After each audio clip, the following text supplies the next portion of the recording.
Hello and welcome everyone. तो हम पढ़ रहे हैं समसामयिकी क्रॉनिकल मैगजीन फरवरी माह की। इसका पहला वीडियो ऑलरेडी अपलोड कर दिया गया है और उसमें इन्वायरमेंट, राष्ट्रीय, अंतर्राष्ट्रीय और साइंस से रिलेटेड जो टॉपिक हैं उनको कंप्लीट करा दिया गया है। और उसका लिंक जो है डिस्क्रिप्शन बॉक्स में मिल जाएगा। अगर अभी नहीं देखे हैं तो आप जाकर जरूर देख लीजिए। और इसका ये दूसरा वीडियो होगा और ये आखिरी वीडियो होगा। और हम कोशिश करेंगे कि कम समय में इसको कंप्लीट करा दें ताकि ज़्यादा बोझिल ना हो आपको। और वीडियो को ज़रूर लाइक कर दीजिए और कमेंट करिए, कमेंट में बताइए हमें कि कैसा लगा वीडियो। और कुछ सुधार करने की अगर ज़रूरत हो तो वो भी बताइए हमें, हम उसको भी अमल में लाएंगे।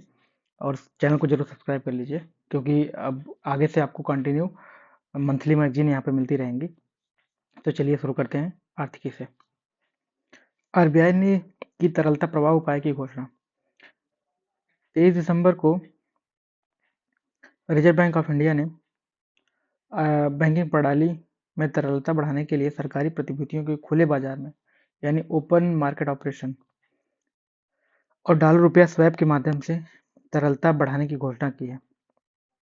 ठीक है, और इसका उद्देश्य होगा गिरती विदेशी मुद्रा भंडार स्थिति को कुछ राहत देना। ओपन मार्केट ऑपरेशन क्या देख लेते हैं। इसके तहत केंद्रीय बैंक सरकारी प्रतिभूतियों की खरीद बिक्री के माध्यम से बैंकिंग प्रणाली से तरलता को प्रविष्ट या अवशोषित करता है। खरीद करने पर बैंकों के पास नकद रुपया बढ़ता है और तरलता में वृद्धि होती है, जबकि बिक्री से नकद निकालकर तरलता घटती है। जब आरबीआई जो है बैंकों से जिसे खरीदता है तो बदले में बैंकों को पैसे देता है। तो जब बैंकों के पास पैसे ज़्यादा आ जाते हैं तो वो उनको कर्ज के रूप में और लोगों को देते हैं। तो जिससे जो है सबके पास पैसा पहुंचता है तो तरलता बढ़ती है। तो ये ओपन मार्केट ऑपरेशन होता है। सहकार सारथी। 16 दिसंबर 2025 को भारत सरकार ने ग्रामीण सहकारी बैंकों रूरल कोऑपरेटिव बैंक्स को सशक्त और आधुनिक बनाने के लिए सहकार सारथी नामक साझा सेवा इकाई का संचालन शुरू किया। इसका उद्देश्य ये है कि ग्रामीण सहकारी बैंकों को तकनीकी आधारित मानकीकृत बैंकिंग सेवाएं प्रदान करने योग्य बनाना है। अब सहकारी सारथी को भारतीय रिजर्व बैंक की स्वीकृति के बाद 21 जुलाई 2025 को पंजीकृत किया गया है। और इसका प्रभाव है यह है कि यह इस पहल के माध्यम से ग्राहक तक कोऑपरेटिव बैंक जो होते हैं, रूरल कोऑपरेटिव बैंक, उनकी पहुंच बढ़ेगी और परिचालन दक्षता और आधुनिक वित्तीय तकनीकों को अपनाने में सहकारी बैंकों की मदद मिल करेगी। और ग्रामीण सहकारी बैंक देख लेते हैं क्या है। ये भारत की सहकारी संरचना का हिस्सा है जो ग्रामीण क्षेत्रों में कृषि ऋण, लघु उद्योग और ग्रामीण विकास हेतु वित्तीय सेवाएं प्रदान करते हैं। Basic basic animal husbandry statistics 2025 जारी किया गया है।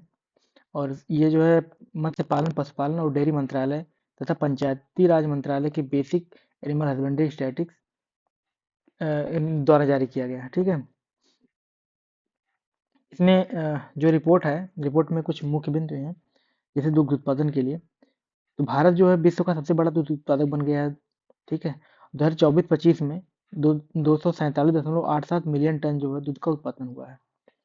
पिछले वर्ष की तुलना अगर की जाए तो 3.58% की वृद्धि हुई है। और प्रति व्यक्ति उपलब्धता जो है दूध की 485 ग्राम पर डे हो गया है। ठीक है, ये आंकड़े याद रखिएगा। और शीर्ष राज्य की बातें करें जाए तो उत्तर प्रदेश पहले स्थान पर है, राजस्थान दूसरे स्थान पर है, मध्य प्रदेश तीसरे स्थान पर है।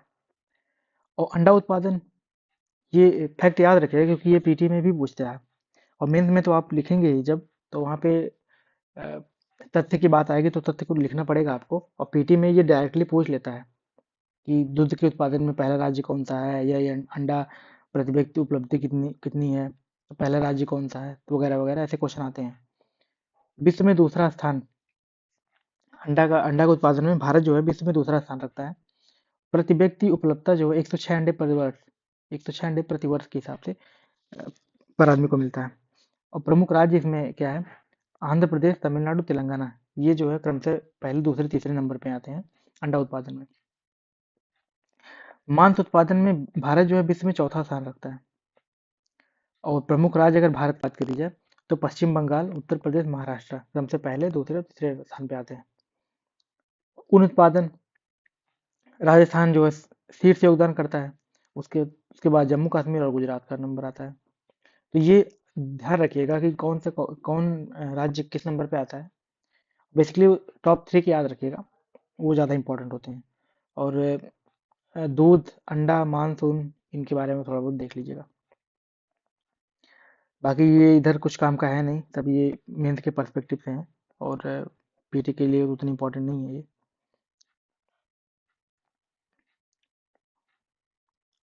आपकी पूंजी आपका अधिकार अभियान।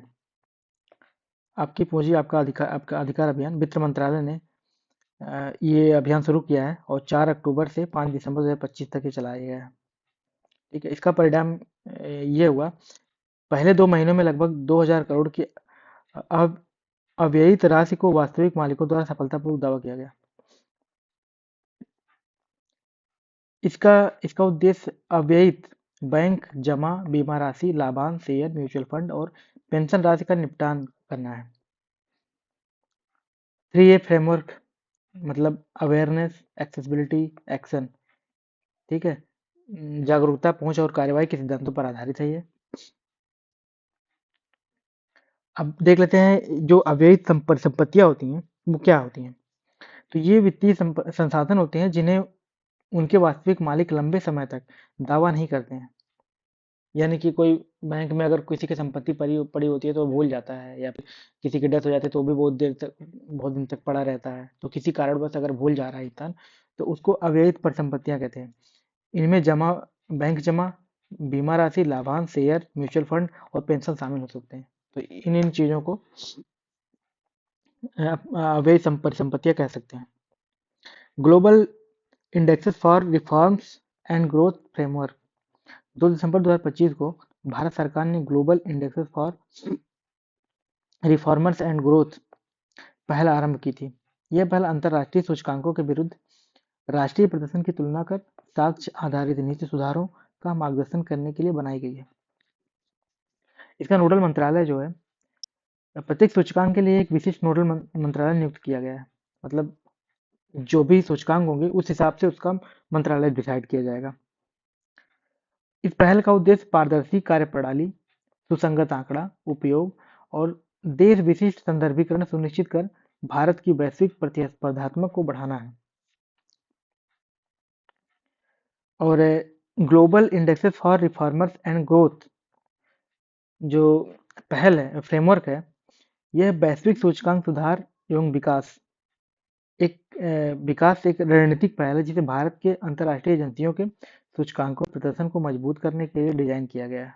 यह जीडीपी, सीपीआई यानी gross domestic product, consumer price index और आईआईपी जैसे राष्ट्रीय सूचकांकों को अंतर्राष्ट्रीय मानकों से जोड़ता है। गिफ्ट सिटी उभरता बौद्धिक, अभी गिफ्ट सिटी गुजरात में अभी उसका उद्घाटन हुआ था, कुछ महीने हो गए, तो उसी के बारे में कुछ बात है। 1 दिसंबर 2025 को गुजरात गिफ्ट सिटी को वित्त और फिनटेक से आगे बढ़कर, मतलब उसमें गिफ्ट सिटी में वित्तीय लेन देन से संबंधित चीजें करी गई थी। उसमें कुछ ऑफिस खोले गए थे, एक फिन सिटी का मतलब एक कॉम्प्लेक्स तरह का है कुछ वहाँ पे। तो उसमें अब जो है वित्त और फिनटेक से आगे बढ़कर जो है बौद्धिक संपदा अधिकार यानी अ, बौद्धिक संपदा अधिकार का प्रमुख केंद्र बनाने की योजना प्रस्तुत की गई है। भारतीय और विदेशी कंपनियों को भारत में ही आईपी पंजीकरण का स्वामित्व हेतु आकर्षित करना है। भारत की पहली परिचालित स्मार्ट सिटी 2015 में स्थापित हुई थी ये, और इसमें देश का एकमात्र अंतर्राष्ट्रीय वित्तीय सेवा केंद्र गिफ्ट आईएफएससी स्थित है। बौद्धिक संपदा अधिकार क्या होते हैं? इंटेलेक्चुअल प्रॉपर्टी राइट, ये ऐसे कानूनी अधिकार हैं जो किसी व्यक्ति या संस्था को उनके रचनात्मक या नवोन्मेषिक कृतियों पर दिए जाते हैं, जिनमें पेटेंट, ट्रेडमार्क, कॉपीराइट और औद्योगिक डिजाइन शामिल है। भारत में आईपीआर का प्रशासन पेटेंट कार्यालय, ट्रेडमार्क रजिस्ट्री और कॉपीराइट कार्यालय जैसे संस्थानों द्वारा किया जाता है। भारत की जीडीपी में दूसरी तिमाही में 8.2% की वृद्धि हुई है, और भारत वर्तमान में चौथी सबसे बड़ी अर्थव्यवस्था है। 2030 तक 7.3 यूएस डॉलर ट्रिलियन में। ठीक है, 7.3 ट्रिलियन यूएस डॉलर जीडीपी के साथ तीसरे स्थान पर पहुंचने का अनुमान लगाया गया है। ठीक है, भारत को जो है तीसरे स्थान पर पहुंचने के 2030 तक तीसरे स्थान पर पहुंच सकता है, और 7.3 ट्रिलियन यूएस डॉलर के हिसाब से। अप्रैल अप्रैल से अक्टूबर 2025 में कुल निर्यात जो है भारत का, वस्तु और सेवा दोनों मिला के 84% बढ़ा है, जो कि अब हो गया है 491.80 बिलियन यूएस डॉलर। और जीडीपी जीडीपी तो आप पता ही होगा, किसी देश में एक निश्चित अवधि में उत्पादित सभी अंतिम वस्तुओं और सेवाओं का मौद्रिक मूल्य है। यह आर्थिक गतिविधि और विकास का प्रमुख सूचक है। जीडीपी को वास्तविक मुद्रास्फीति समायोजन और नाममात्र वर्तमान कीमतों पर रूप में मापा जाता है। भारत में जीडीपी आंकड़े केंद्रीय सांख्यिकी सीएसओ द्वारा जारी किया जाता है। 44वां भारत अंतर्राष्ट्रीय व्यापार मेला 27 नवंबर को ये जो है नई दिल्ली भारत मंडपम 44वां भारत अंतर्राष्ट्रीय व्यापार मेला जो है पुरस्कार समारोह के साथ संपन्न हुआ। भारत व्यापार संवर्धन संगठन आईटीपीओ द्वारा एक भारत श्रेष्ठ भारत जो है इसकी थीम रही है। इस विषय के साथ जो है मेले का आयोजन किया गया है। पार्टनर राज्य श्रेणी अगर पुरस्कार की बात की जाए तो राज्य में राजस्थान को जो स्वर्ण पदक मिला है, बिहार रजत पदक जीता है, और कांस्य जो है उत्तर प्रदेश को मिला है, और प्रशंसित राष्ट्र जो है महाराष्ट्र रहा है। अगर मंत्रालय की बात की जाए तो स्वर्ण जो है रक्षा मंत्रालय को मिला है, रजत खान मंत्रालय को, कांस्य जो है रेलवे मंत्रालय ले गया है।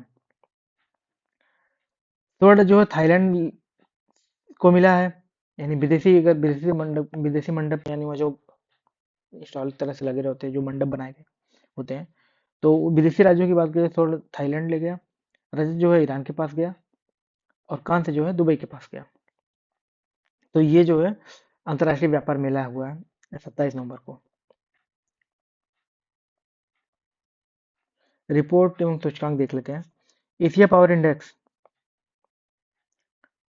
रैंकिंग, इस सूची में अमेरिका 81.7 पहले स्थान पर रहा है, और चीन जो है 72.7 अंक के साथ दूसरे स्थान पर रहा है, और भारत जो है तीसरे स्थान पर है। चौथे स्थान पर जापान, ऑस्ट्रेलिया 5वें स्थान पर, एशिया पावर इंडेक्स की बात करी जाए तो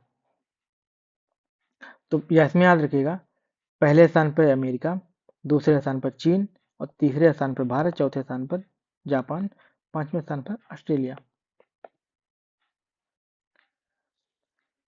भारत की अगर देख लिया जाए स्थिति क्या रही है, तो भारत एशिया पावर इंडेक्स 2025 में तीसरा स्थान प्राप्त किया है।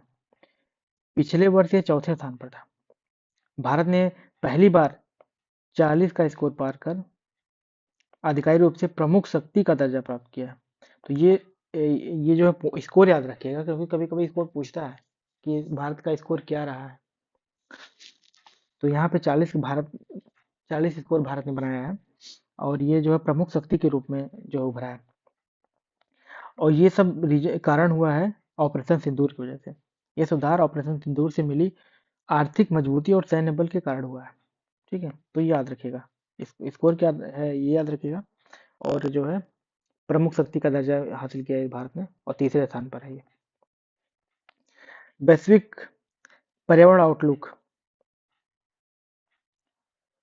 यह रिपोर्ट 9 दिसंबर 2025 को संयुक्त राष्ट्र पर्यावरण कार्यक्रम यूएनईपी द्वारा नैरोबी केन्या में आयोजित इसके 7वें सत्र के दौरान जारी की गई। ठीक है, वर्ष और ये रिपोर्ट कहती क्या है, वर्ष 1990 से सार्वजनिक जो उत्सर्जन हुआ है ग्रीन हाउस गैस का, उसमें जो है प्रतिवर्ष की दर से बढ़ रहा है, मतलब 1.5% की दर से ग्रीन हाउस गैस का उत्सर्जन जो हो रहा है वो प्रतिवर्ष बढ़ रहा है। वर्ष 2024 में औसत तापमान में वृद्धि हुई है, जो कि 1.55 डिग्री सेल्सियस के रिकॉर्ड स्तर पर पहुंच गई है।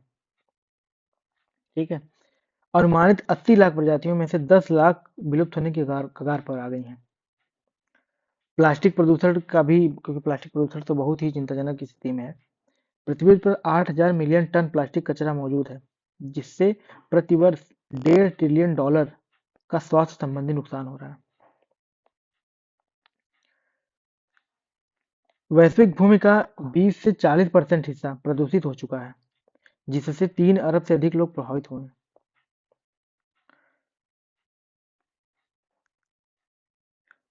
रिपोर्ट के अनुसार यदि अभी रणनीतिक निवेश किया जाए तो वर्ष 2070 तक प्रति वर्ष $20 ट्रिलियन का आर्थिक लाभ हो सकता है।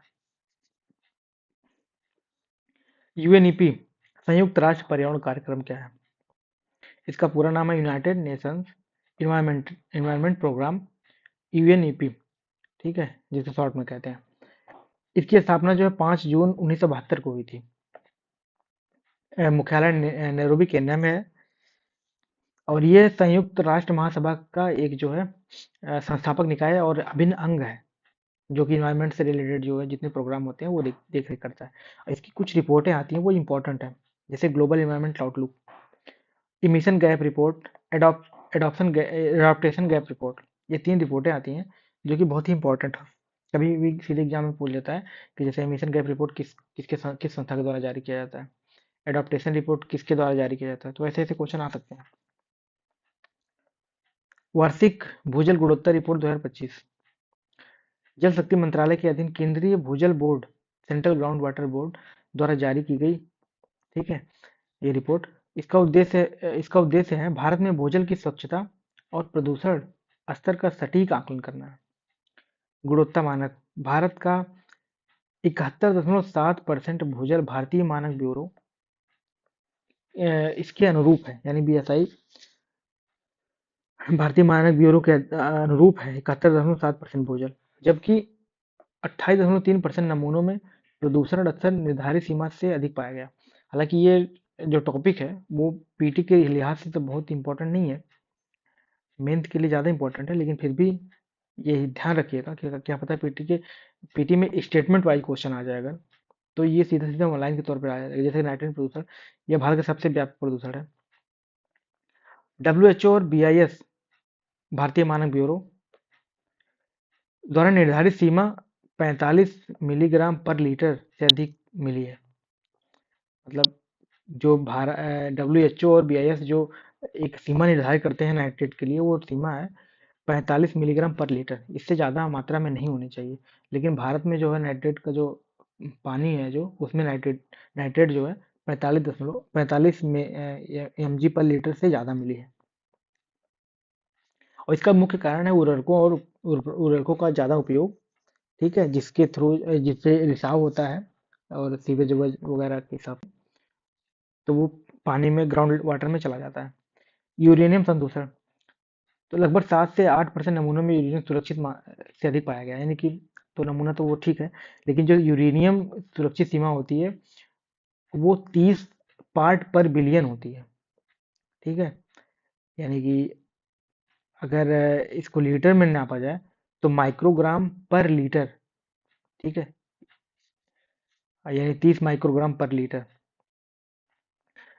इससे अधिक नहीं होनी चाहिए यूरेनियम की मात्रा। पंजाब में इसका सर्वाधिक संदूषण दर्ज किया गया, इसके बाद हरियाणा और दिल्ली का स्थान आता है। लवणता एवं क्लोराइड,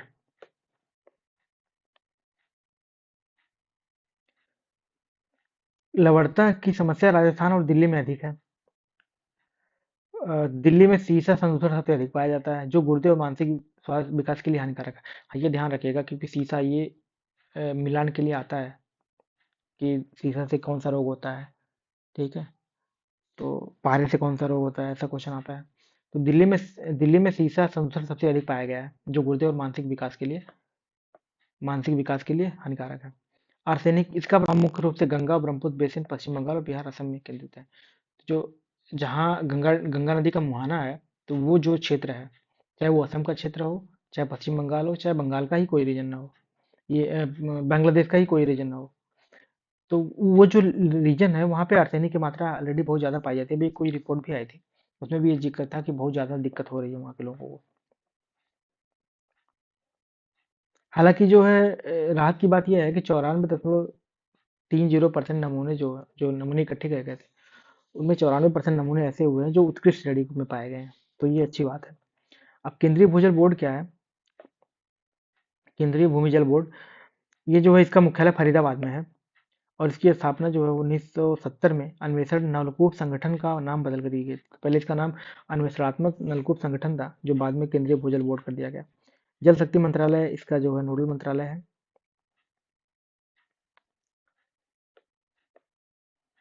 और देश के भूजल संसाधनों का प्रबंधन, अनुसंधान, निगरानी व विनियमन करना इसकी भूमिका होती है। पर्यावरण संरक्षण अधिनियम 1986 के तहत स्थापित केंद्रीय भूजल प्राधिकरण के रूप में कार्य करता है। तो इसका जो है जो स्थापित हुआ, यह स्थापित हुआ था पर्यावरण संरक्षण अधिनियम 1986 के तहत। विश्व असमानता रिपोर्ट 2026 वर्ल्ड इनइक्वालिटी लैब द्वारा जारी की जाती है। ठीक है, इसका तीसरा संस्करण है। पहले 2018 में आई थी, उसके बाद 2022 में, अब जो है 2026 में आई है। यह वैश्विक स्तर पर आय और संपत्ति के वितरण का विश्लेषण करती है। इस रिपोर्ट के अनुसार भारत वैश्विक स्तर पर सबसे गंभीर असमानता वाले देशों में शामिल हो गया है। तो भारत में जो है सबसे ज्यादा असमानता वाले लोग पाए जाते हैं। ठीक है, और ये रिपोर्ट कहती है कि दुनिया के शीर्ष 10% आबादी के पास वैश्विक संपत्ति का 75% हिस्सा है। मतलब दुनिया की जो शीर्ष 10% आबादी है, जो जिनके पास ज्यादा संपत्ति है, वो 75% उनके पास संपत्ति है, जबकि निचली 50% आबादी जो है, जो गरीब तबका है, वहां से उठ के अगर 50% ऊपर से जाएंगे तो वो उनके पास मात्र केवल 2% संपत्ति है। भारत के सबसे धनी 1% लोग जो हैं, उनके पास देश की लगभग 40% संपत्ति है। तो ये याद रखिएगा, क्योंकि ये जब आप निबंध उबंध वगैरह में कोट करेंगे इसको, या फिर जो है मेंस में कहीं भी जब ऐसा कुछ जिक्र आएगा, असमानता इनइक्वालिटी से रिलेटेड कोई टॉपिक आएगा, तो आप ये जब ये जिक्र करेंगे तो वो आपको अच्छे मार्क दिलाएगा। सबसे धनी 10% लोग वैश्विक उत्सर्जन के 77% के लिए जिम्मेदार है। तो वैश्विक उत्सर्जन जो होता है उसके लिए सबसे धनी 10% लोग जो हैं वही जिम्मेदार है। और सबसे गरीब 50% आबादी केवल 3% जो है वैश्विक उत्सर्जन करती है। तो कितनी असमानता है यहाँ पे। महिलाएं औसतन प्रति सप्ताह 53 घंटे काम करती हैं। घर में होता है ना कि लोग कहते हैं कि महिलाओं को तुम करती क्या हो। तो काम उनका, हालांकि वो काउंटेबल नहीं होता है, काउंट नहीं किया जाता है, लेकिन काम तो वो बहुत ज्यादा करती हैं। तो महिलाएं औसतन प्रति सप्ताह 53 घंटे काम करती हैं, जबकि पुरुष 43 घंटे काम, जिसमें घरेलू और देखभाल कार्य सब शामिल करके अगर देखा जाए तो भी वो 43 घंटे काम कर रहे हैं। महिलाओं से 10 घंटे काम कम है, 10 घंटे जो है कम कर रहे हैं काम।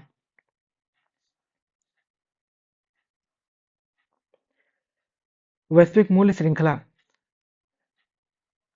तो इसका शीर्षक, वैश्विक मूल्य श्रृंखला जो रिपोर्ट आई है उसके शीर्षक है रिवायरिंग जीवीसी इन अ चेंजिंग ग्लोबल इकोनॉमी। ये रिपोर्ट जो है एशियाई विकास बैंक, विश्व आर्थिक मंच और विश्व व्यापार संगठन सचिवालय, यूआईबीई और आईडीई जेट्रो द्वारा संयुक्त रूप से प्रकाशित किया गया। तो ये इतना इंपॉर्टेंट नहीं है, हालांकि ऐसे क्वेश्चन कभी पूछते नहीं है पीटी में।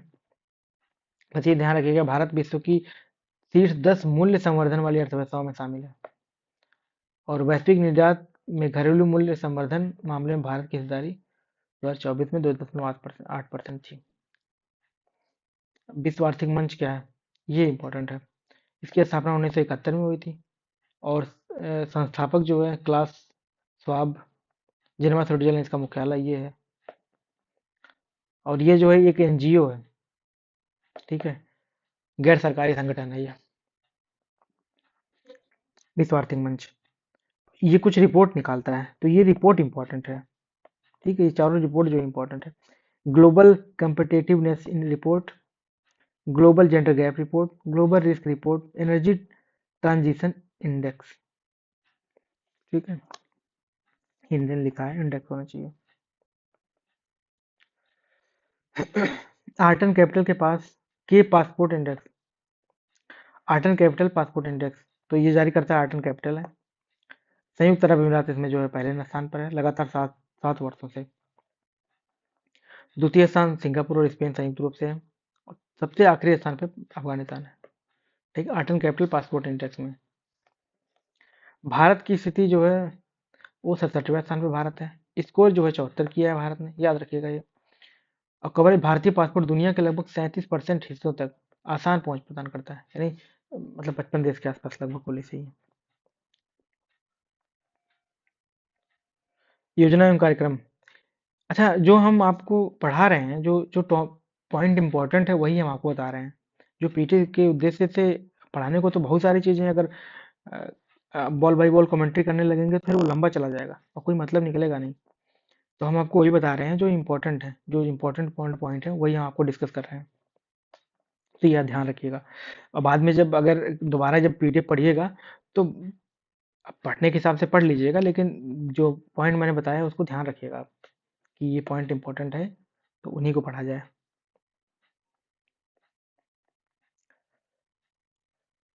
विकसित भारत गारंटी फॉर रोजगार व आजीविका मिशन ग्रामीण, यानी कि ये इंपॉर्टेंट है। 21 दिसंबर 2025 को राष्ट्रपति जी ने विकसित भारत गारंटी फॉर रोजगार एंड आजीविका मिशन ग्रामीण वीजी वीबी जी राम जी विधेयक को अपनी स्वीकृति दे दी। इसका पूर्ण नाम था जो है महात्मा गांधी राष्ट्रीय रोजगार गारंटी अधिनियम, यानी एमजी नरेगा। इसमें कार्य दिवस जो है 100 से बढ़ाकर 125 दिन कर दिया गया है। ठीक है। और बजटीय प्रावधान समग्र विकास हेतु, ये याद रखिएगा फिगर 1,51,282 करोड़ रुपए का प्रावधान किया गया बजट के लिए। सरकारी विवरण के अनुसार मनरेगा जो है वर्क्स बनाता था, जबकि बीबी जी राम जी आउटकम पर केंद्रित होगा। ठीक है। कार्य चार प्रमुख कार्य जो है 4 प्रमुख क्षेत्रों में होंगे, जैसे जल सुरक्षा, कोर ग्रामीण संरचना, आजीविका संबंधित अवसंरचना, अत्यधिक मौसम न्यूनीकरण। वित्तीय मॉडल पुराने की तरह होगा, जैसे पहले ही 60% केंद्र देता था और राज्य जो 40% देते थे, तो वो उसमें कुछ चेंजेस नहीं किया गया। तो बेसिकली बस नाम बदला गया है, बहुत सारी चीजें कुछ नहीं चेंज करी गई हैं, बस नाम बदल दिया गया है। उड़ान योजना। हाल ही में प्रश्नकाल के दौरान हमारे जो नागरिक उड्डयन मंत्री जी हैं राममोहन नायडू ने, उन्होंने बताया है कि उड़ान योजना के तहत भारत के हवाई अड्डों की संख्या 2014 में 74 से बढ़कर अब 160 हो गई है। ठीक है। तो ये ध्यान रखिएगा, पहले 74 थी, अब 160 हो गई है। उड़ान योजना जो है क्षेत्रीय हवाई संपर्क योजना है, जो 2016 में नागरिक उड्डयन मंत्रालय द्वारा शुरू की गई थी। तो उड़ान योजना कब शुरू हुई? 2016 में।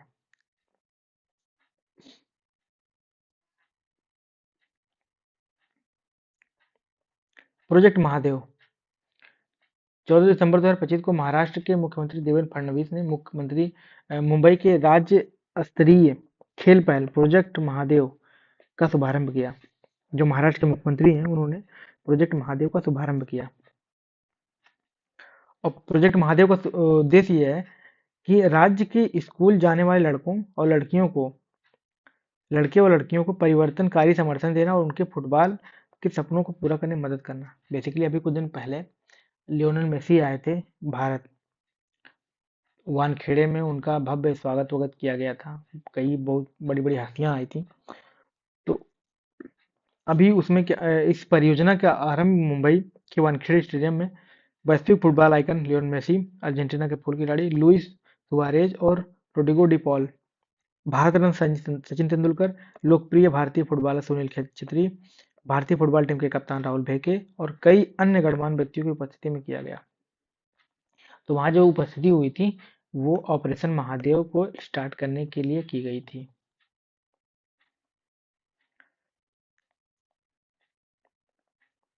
तो प्रोजेक्ट महादेव किस राज्य से संबंधित है? तो महाराष्ट्र से। और महादेव से नाम से कंफ्यूज मत होइएगा, महादेव जो है फुटबॉल खिलाड़ियों के लिए है।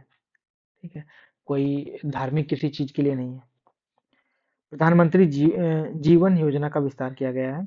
5 दिसंबर 2025 को केंद्र सरकार ने प्रधानमंत्री जैव ईंधन वातावरण अनुकूल फसल अवशेष निवारण जीवन योजना के दायरे व समय सीमा का विस्तार किया है।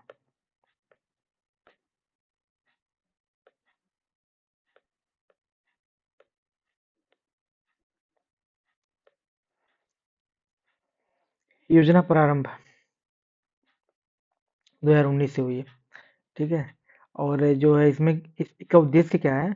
लिग्नो सेलुलोसिस बायोमास आधारित उन्नत जैव ईंधन परियोजनाएं, किसानों को फसल अवशेष से आय, ग्रामीण शहरी रोजगार, पराली जलाने से वायु प्रदूषण नियंत्रण, स्वच्छ भारत मिशन व इथेनॉल मिश्रित पेट्रोल कार्यक्रम को समर्थन देना, कच्चे तेल आयात पर निर्भरता घटाना है। तो बेसिकली जो पराली उराली जलाने से संबंधित था, उन सब से राहत के लिए ये सब योजनाएं आई गई हैं। और इनका इनका जो बढ़ा दिया गया 2019 में शुरू हुई थी, और अभी इसका समय सीमा का विस्तार कर दिया गया है।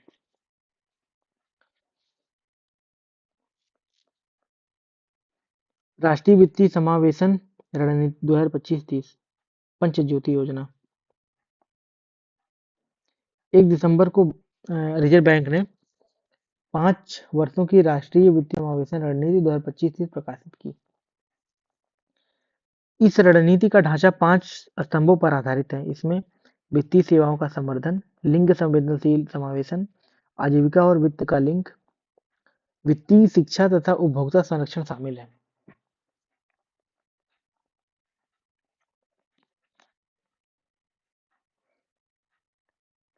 मुख्यमंत्री भारत दर्शन योजना, ये बिहार गवर्नमेंट की है।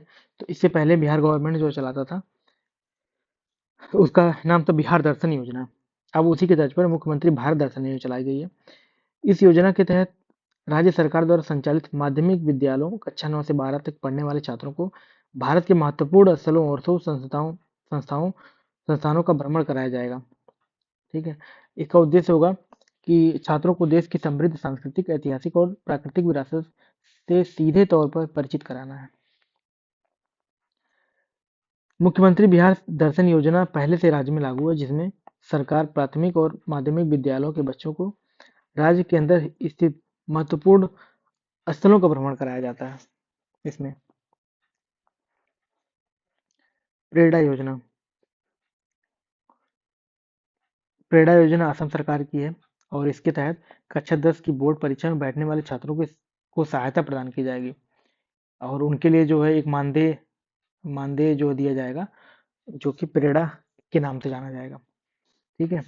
इस धनराशि जो दी जाएगी उनको, उसका उद्देश्य यह है कि छात्रों को बुनियादी अध्ययन सामग्री खरीदने और तैयारी के दौरान न्यूनतम कौशल बनाए रखने में मदद करना है। इस योजना के तहत सरकार जो है परीक्षा पूरी होने तक विद्यार्थियों को 300 रुपया प्रतिमाह देगी। ठीक है। तो प्रेरणा योजना असम सरकार की है, और कक्षा 10 से रिलेटेड है। कक्षा 10 की परीक्षा जब तक होगी, तब तक उतने दिनों तक, यानी उतने महीने तक 300 रुपया जो है हिसाब से परमाह दिया जाएगा, ताकि वो अपना पोषण मेंटेन कर सकें, और जो है कुछ सामग्री वगैरह, कुछ स्टेशनरी सामान खरीदना, तो वो उसको खरीद सकें।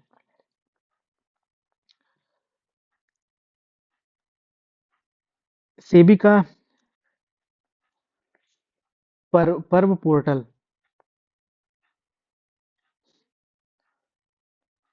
ये दुनिया का पहला ऐसा तंत्र है जो निवेश सलाहकारों, एआई और विश्लेषकों यानी आर्य द्वारा विज्ञापनों में किए गए पुराने रिटर्न के दावों की स्वतंत्र जांच और प्रमाणीकृत करेगा। यानी कि सेबी का जो पर्व जो पोर्टल है, वह दुनिया का पहला ऐसा पोर्टल है जो निवेश सलाहकार और विश्लेषक द्वारा जो विज्ञापन किए जाते हैं, उनके पुराने रिटर्न का जो दावा किया जाता है, उसकी स्वतंत्र जांच और प्रमाणित है कि नहीं, वो सब निर्धारित करेगा। इसका उद्देश्य भ्रामक विज्ञापनों और अनधिकृत फिन इन्फ्लुएंसर्स द्वारा दिखाए जाने वाले अवास्तविक लाभ पर रोक लगाना।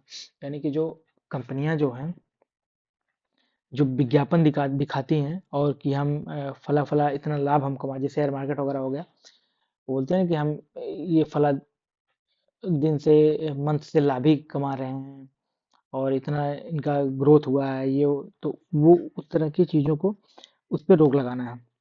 और इसकी ये जो है नेशनल स्टॉक एक्सचेंज एनएससी और केयर एज रेटिंग्स के सहयोग से विकसित किया गया है ये पोर्टल पर। और इसका महत्व है, भारत प्रदर्शन दावों के सत्यापन के लिए स्वतंत्र एजेंसी बनाने वाला दुनिया का पहला देश बन गया है। तो ये महत्व है उसका, मतलब पहला एजेंसी है भारत दुनिया की।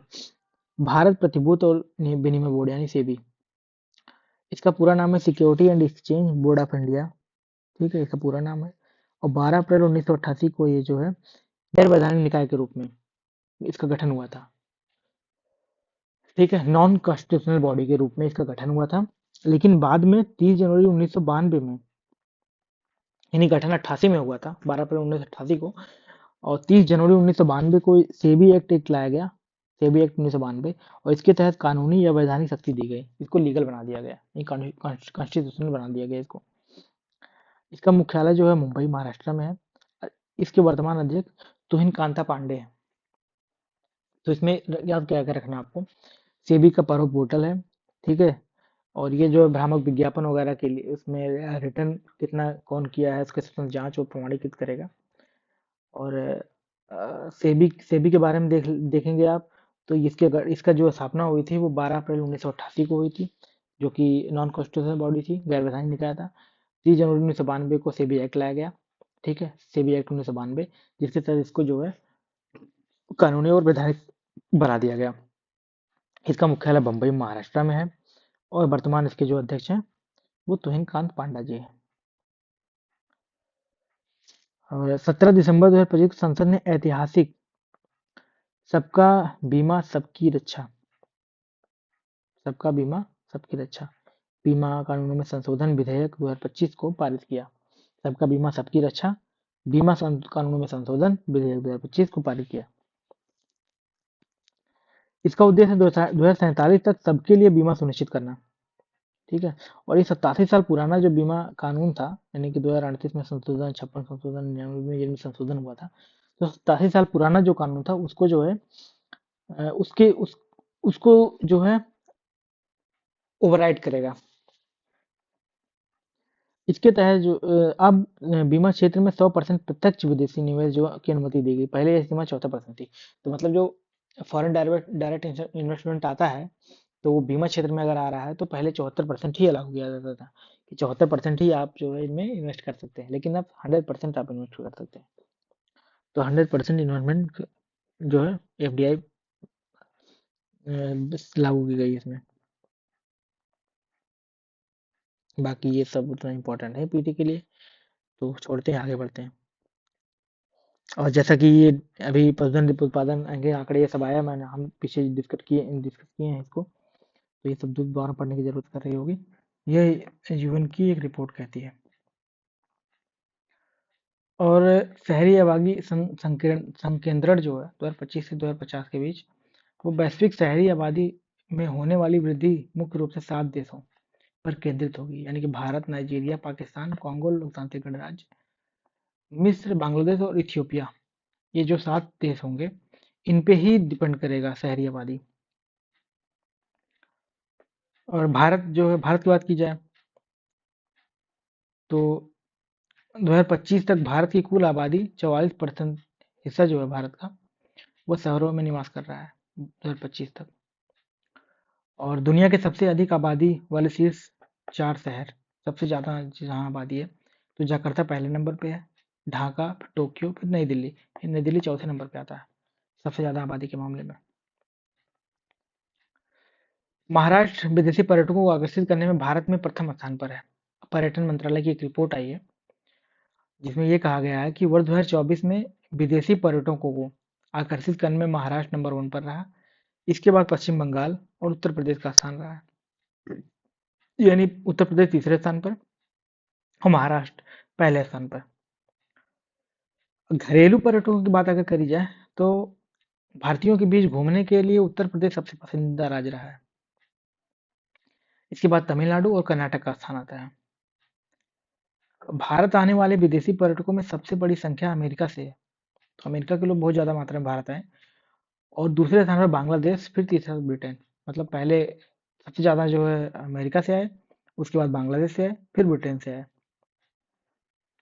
भारत की कुल जीडीपी में, ये इंपॉर्टेंट है, भारत की कुल जीडीपी में पर्यटन का योगदान अब जो है 5.22% हो गया है, और जो कि ये बहुत बड़ी आर्थिक प्रगति को दिखाता है। भारत ने चरम गरीबी को लगभग समाप्त किया है, एक नए शोध पत्र में दावा किया गया है। अब वो शोध पत्र जो है 16वें वित्त आयोग के अध्यक्ष अरविंद पनगड़िया तथा विशाल मोरे द्वारा लिखित एक नए शोध पत्र में जो है ये बात सामने आई है। भारत में राष्ट्रीय स्तर पर गरीबी दर जो 2011-12 में 21.9% थी, वह 2023-24 में घटकर मात्र 2.3% रह गई है। और 2023-24 में ही चरम गरीबी दर हिंदुओं में 2.3% रही, जबकि मुसलमानों में मात्र यह 1.5% रही। और ग्रामीण भारत की बात करी जाए तो यहाँ मुस्लिम गरीबी दर 1.6% है, जबकि हिंदुओं में 2.8% है। शहरी भारत में देखा जाए तो मुस्लिमों की गरीबी दर जो है 2011-12 के आंकड़े के हिसाब से 20.8% थी, अब वह घटकर मात्र 1.2% रह गई है। हिंदुओं में यह जो है 1% लगभग समान है।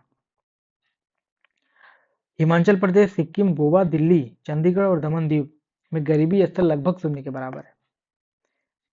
तो हिमाचल प्रदेश, सिक्किम, गोवा, दिल्ली, चंडीगढ़ और दमन दीव में गरीबी स्तर 0 के बराबर है। और अगर धार्मिक समूहों की बात करी जाए तो सिख और जैन में जो है गरीबी आंकड़ा 0% है, मुस्लिम में 1.5%, हिंदू में 2.3%, बौद्ध में 3%, 3.5%। सबसे ज्यादा गरीबी ईसाई में 5% है। चरम गरीबी की बात करी जा रही है। चरम गरीबी वह होती है जब कोई व्यक्ति क्रय शक्ति या परचेजिंग पावर पैरिटी के आधार पर प्रतिदिन 2.15 अमेरिकी डॉलर से कम, यानी कि अगर एक डॉलर बराबर अगर 100 रुपये दिखा जाए तो 215 रुपये जो है 215 रुपये से कम पर डे के हिसाब से उस पर यापन करता है, यानी कि एक दिन में 215 रुपये से कम जीवन यापन कर 215 रुपये के पे कम जीवन यापन करता है। बिहार मशरूम का शीर्ष उत्पादक राज्य बना है, यानी मशरूम रिसर्च निदेशालय ICAR-DMR सोलन हिमाचल प्रदेश द्वारा जारी नवीनतम आंकड़ों के अनुसार बिहार भारत का सबसे बड़ा मशरूम उत्पादक राज्य बना है।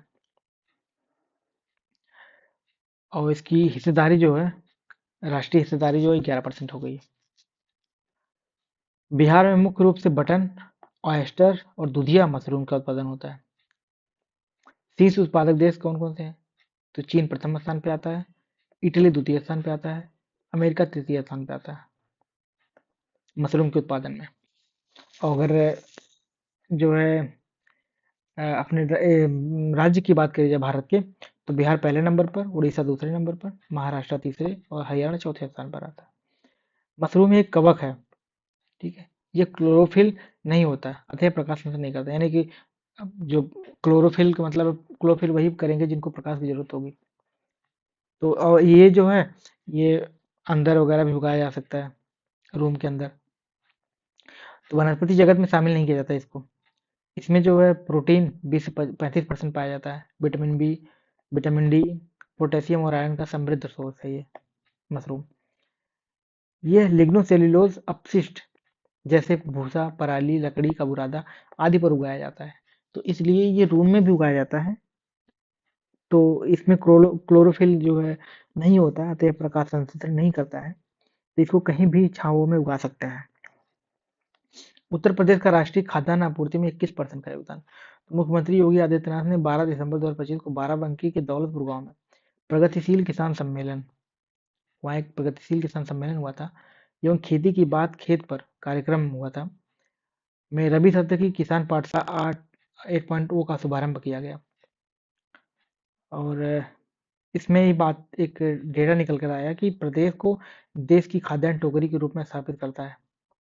ठीक है, वो डेटा यह है कि भारत की कुल कृषि योग्य भूमि का मात्र 11% यूपी में है। भारत की जितनी कृषि योग्य भूमि है उसका 11% यूपी में है, और यह देश के कुल खाद्यान्न उत्पादन में 21% का हिस्सा रखता है। ठीक है, और ये वही पाठशाला है आई थिंक, जहाँ तक मैं समझ पा रहा हूँ कि एक किसान जो है मंच पे खड़े होकर बोल रहा था और योगी जी बैठे थे मंच पे, और वो बोला कि हमारा चश्मा शायद इन लोगों से महंगा है, ऐसा कुछ वाकया हुआ था। खैर, उत्तर प्रदेश की कृषि विकास दर जो है 8.6% से बढ़कर अब 17.7% हो गई है, ये इंपॉर्टेंट पॉइंट है। उत्तर प्रदेश की कृषि विकास दर जो है अब जो 17.7% हो गई है। पहले जो है ये 8.6% हुआ करती थी। उत्तर प्रदेश गन्ना के उत्पादन में प्रथम स्थान रखता है और कुल उत्पादन का 55% अकेले उत्पादित करता है। गेहूं जो है प्रथम स्थान है, लेकिन ये 35% उत्पादन रखता है। खाद्यान्न में 21% उत्पादन रखता है और प्रथम स्थान पर है। बागवानी में भी पहले स्थान पर है यूपी। तो जो पहले पहले स्थान पर है उसको याद रखिएगा। असम में अमोनिया यूरिया उर्वरक परियोजना खेती और रोजगार को नई ऊर्जा। 21 दिसंबर 2025 को प्रधानमंत्री नरेंद्र मोदी ने असम के डिब्रूगढ़ जिले के नामरूप में असम वैली उर्वरक और रसायन कंपनी लिमिटेड एवीएफसीसीएल की ब्राउनफील्ड अमोनिया यूरिया उर्वरक परियोजना की आधारशिला रखी है। ठीक है, तो अमोनिया यूरिया उर्वरक परियोजना जो है वो असम के डिब्रूगढ़ जिले में प्रधानमंत्री के द्वारा उद्घाटन किया गया इसका। यह परियोजना मौजूदा Brahmaputra Valley Fertilizer Corporation Limited BVFCL के परिसर में ही विकसित की जा रही है। अब बीवीएफसीएल क्या है?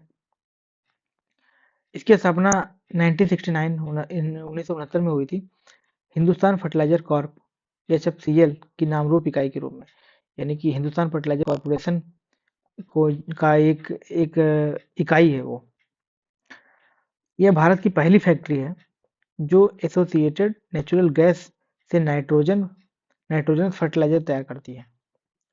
और यह कंपनी मुक्ता ब्रांड के तहत नीम coated urea, liquid bio fertiliser और वर्मी कंपोस्ट का उत्पादन भी करती है। टेस्ला की भारत में एंट्री हो गई है और यह जो है गुरुग्राम में अपना पहला सुपर चार्जर स्टेशन लॉन्च किया है इसने टेस्ला ने। इलेक्ट्रिक वाहन दिग्गज कंपनी टेस्ला ने गुरुग्राम हरियाणा के डीएलएफ होराइजन सेंटर में भारत का पहला इलेक्ट्रिक वाहन चार्जिंग स्टेशन शुरू किया है। ठीक है, यहाँ 4 V4 सुपर चार्जर 250 किलोवाट लगे हैं जो मात्र 15 मिनट में 275 किलोमीटर तक की रेंज प्रदान कर सकते हैं। ठीक है, शहरी भारत में रेंज एंग्जायटी कम करना और प्रीमियम ईवी इकोसिस्टम विकसित करना इसका उद्देश्य है। तो इसमें ये एक पॉइंट याद रखिएगा कि टेस्ला ने गुरुग्राम में अपना सुपर चार्जर स्टेशन स्थापित किया है। कहाँ पे? गुरुग्राम में। बस यह अपनाने में भारत दुनिया में सबसे आगे। एक रिपोर्ट आई है ईवाई करके 2025 वर्क रीइमेजिन्ड सर्वे, जिसमें जो है कहा गया है भारत आर्टिफिशियल इंटेलिजेंस यानी एआई और जेन एआई को अपनाने के मामले में वैश्विक स्तर पर अग्रणी बनकर उभरा है। 62% भारतीय कर्मचारी अपने दैनिक कार्यों में जेन एआई का नियमित उपयोग कर रहे हैं। 90% कंपनियां और 86% कर्मचारी मानते हैं कि एआई से काम की गति और उत्पादकता में भारी वृद्धि हुई है। तो ये मेंस के लिए बड़ा इंपॉर्टेंट हो जाता है कि आप जब भी एआई आर्टिफिशियल इंटेलिजेंस पे क्वेश्चन आएगा तो आप इसको कोट कर दीजिएगा। 82% कर्मचारियों का मानना है कि एआई से काम की गुणवत्ता बेहतर हुई है, जबकि 75% के अनुसार इससे बेहतर निर्णय लेने में मदद मिलती है। अब एआई क्या है?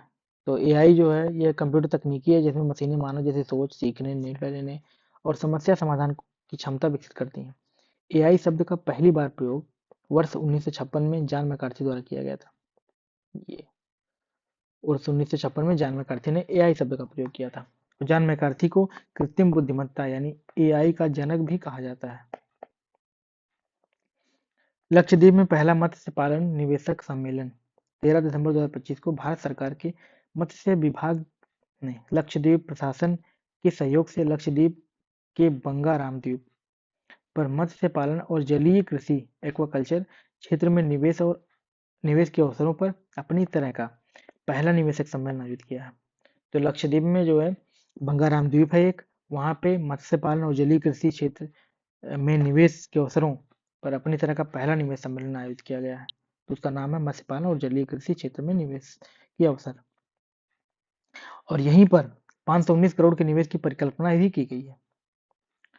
उद्देश्य यह है कि समुद्री संपदा का वैज्ञानिक दोहन और जलीय कृषि एक्वाकल्चर के जरिए स्थानीय अर्थव्यवस्था व निर्यात को बढ़ावा देना। इसका महत्व ये है कि ये पहले भारत की ब्लू इकोनॉमी माने यहाँ देख लीजिए, समुद्री और तटीय संसाधनों का सतत उपयोग, जिससे आर्थिक विकास और पर्यावरण संरक्षण दोनों सुनिश्चित हो। यानी कि ब्लू इकोनॉमी को मजबूत करने और द्वीपीय क्षेत्रों में रोजगार सृजन की दिशा में एक ऐतिहासिक कदम है। और इसका लक्ष्य नीली अर्थव्यवस्था का लक्ष्य है, भारत इसे एसडीजी 14 के तहत ही आता है, यानी लाइफ बिलो वाटर के तहत जोड़ा जाता है नीली अर्थव्यवस्था को। अब सार संक्षेप देख लीजिए। स्मृति मानधना, यह टी20 अंतर्राष्ट्रीय क्रिकेट में 4000 रन पूरे करने वाली भारत की पहली महिला बन गई है। ठीक है, और इनसे पहले ये उपलब्धि हासिल करने वाली जो खिलाड़ी थी वो सूजी बेट्स थी न्यूजीलैंड की।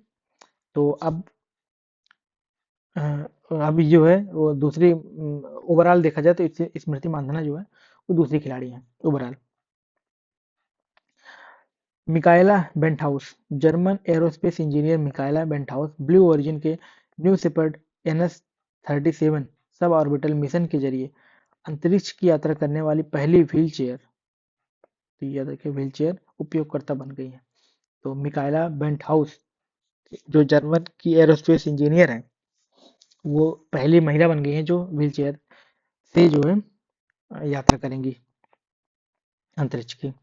कविता कविता चंद, अल्मोड़ा उत्तराखंड की कविता चंद ने अंटार्कटिका की सबसे ऊंची चोटी माउंट विंसन, तो यहाँ दो चीज याद रखिएगा, माउंट विंसन कहाँ पे है, वो अंटार्कटिका में है और सबसे ऊंची चोटी है अंटार्कटिका की। कविता चंद ने उस चोटी पर चढ़कर इतिहास रचा है।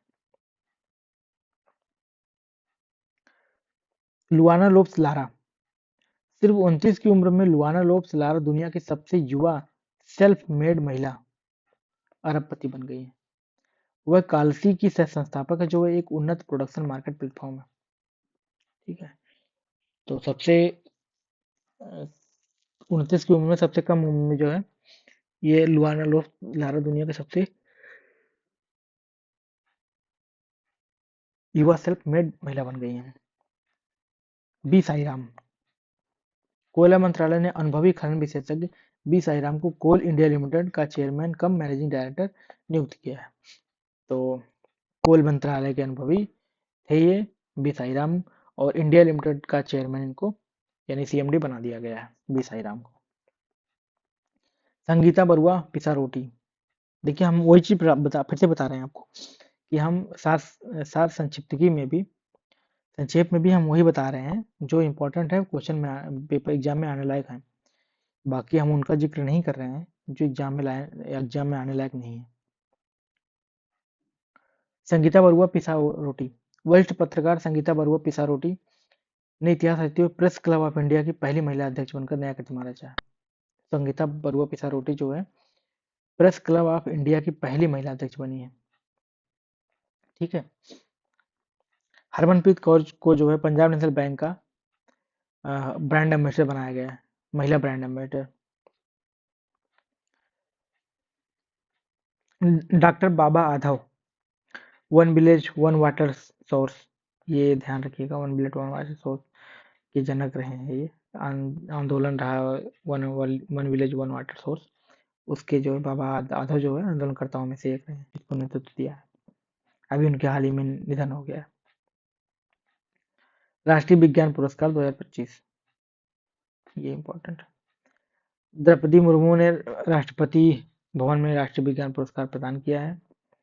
ठीक है, ये पुरस्कार का दूसरा संस्करण था।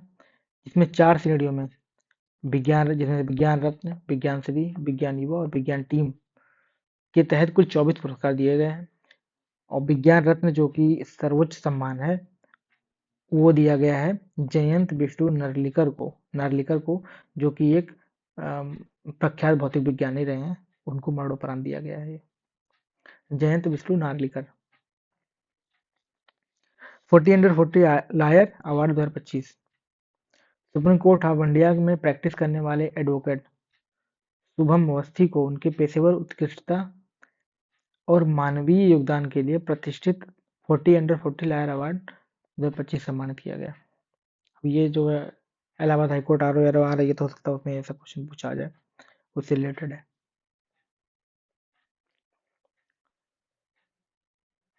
भारत का सर्वश्रेष्ठ हेल्थ टेक्नोलॉजी असेसमेंट संस्थान पुरस्कार।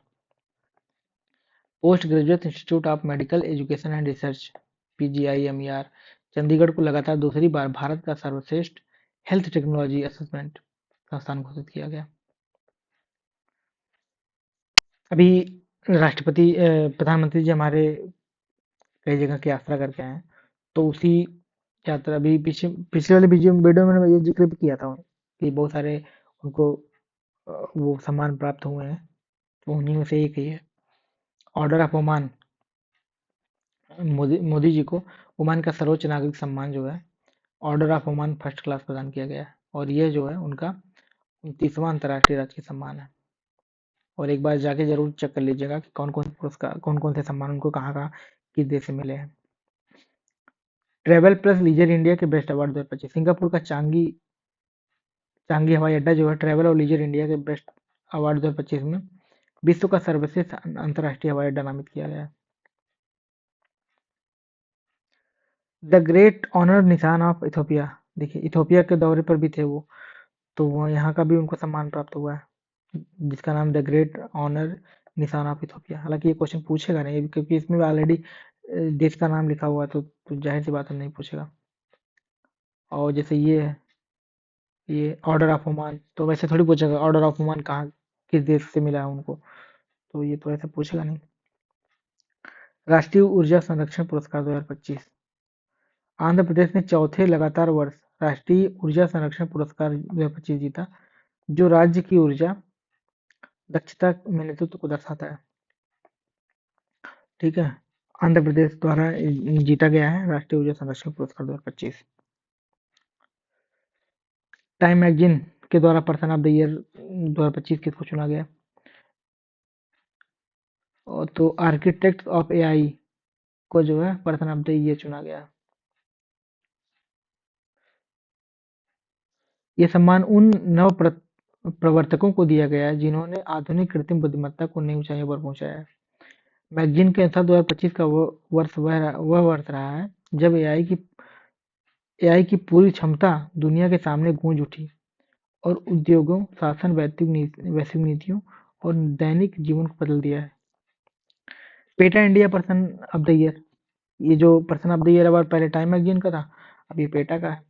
तो पेटा ने अभिनेत्री रवीना टंडन को वन्यजीव संरक्षण, मांस मुक्त जीवन शैली यानी वेजिटेबल जीवन शैली और जानवरों के प्रति करुणा को बढ़ावा देने के लिए 2025 का पर्सन ऑफ द ईयर चुना। यदि पेटा ने जो है रवीना टंडन को चुना है और टाइम मैगजीन जो है आर्किटेक्ट ऑफ एआई को चुना है।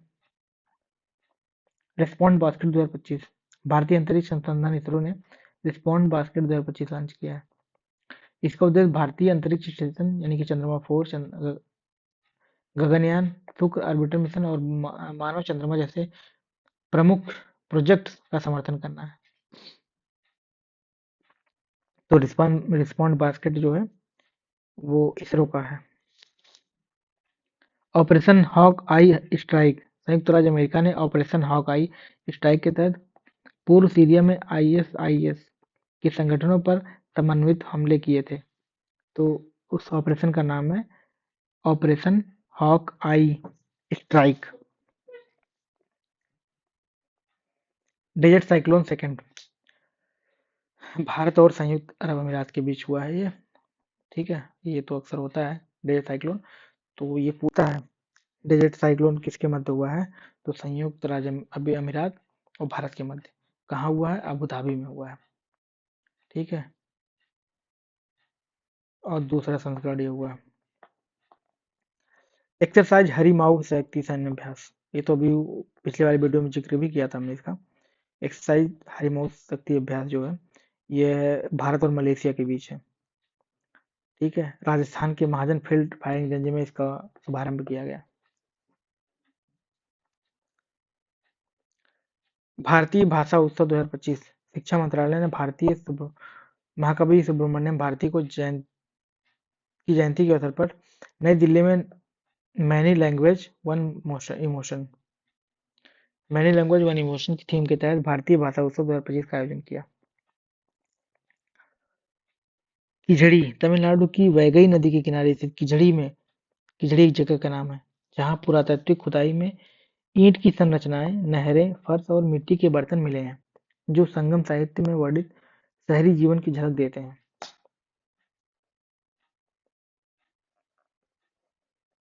और हाल ही में किए गए अध्ययन में optically stimulated luminance OSL dating का उपयोग करते हुए पता चला है कि लगभग 1155 साल पहले बड़, बड़े बाढ़ की वजह से इस बस्ती का हिस्सा दफन हो गया।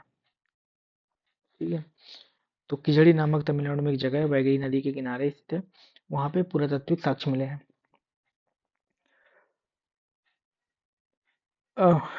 प्रधानमंत्री नरेंद्र मोदी ने अटल बिहारी वाजपेयी की 101वीं जयंती पर लखनऊ में प्रेरणा स्थल राष्ट्रीय प्रेरणा स्थल का उद्घाटन किया है।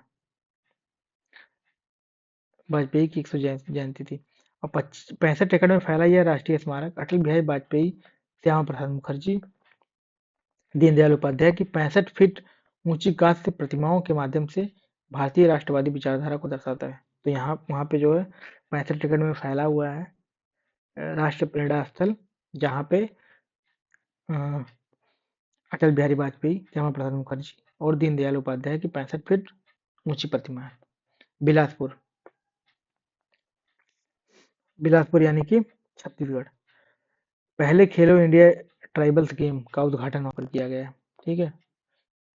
पहला खेलो इंडिया ट्राइबल्स गेम्स, इसका लोगो, थीम सॉन्ग और mascot Morveer B R Yadav sports stadium Bilaspur में अनावरण किया गया। यह आयोजन जो है 24 फरवरी 2026 से होगा। ये ट्राइबल्स गेम जो है वो 24 फरवरी से होगा। 14 फरवरी से कोई जगह। एम्स विजयपुर, जम्मू और कश्मीर ने एम्स विजयपुर परिसर में अपनी पहली जेनजेड पोस्ट ऑफिस के उद्घाटन के साथ साथ एक महत्वपूर्ण उपलब्धि हासिल की। यह डाक विभाग की आधुनिकीकरण पहल के तहत शुरू की गई है, जिसका उद्देश्य पारंपरिक डाकघरों को युवा केंद्रित और तकनीकी सक्षम सेवा केंद्रों में बदलना है। एम्स से बीजापुर ऐसा पहला एम्स बना है जहां यह सुविधा शुरू की गई है। तो एम्स बीजापुर में जेन जेड पोस्ट ऑफिस का उद्घाटन किया गया। Gen Z post office, AIIMS Bijapur.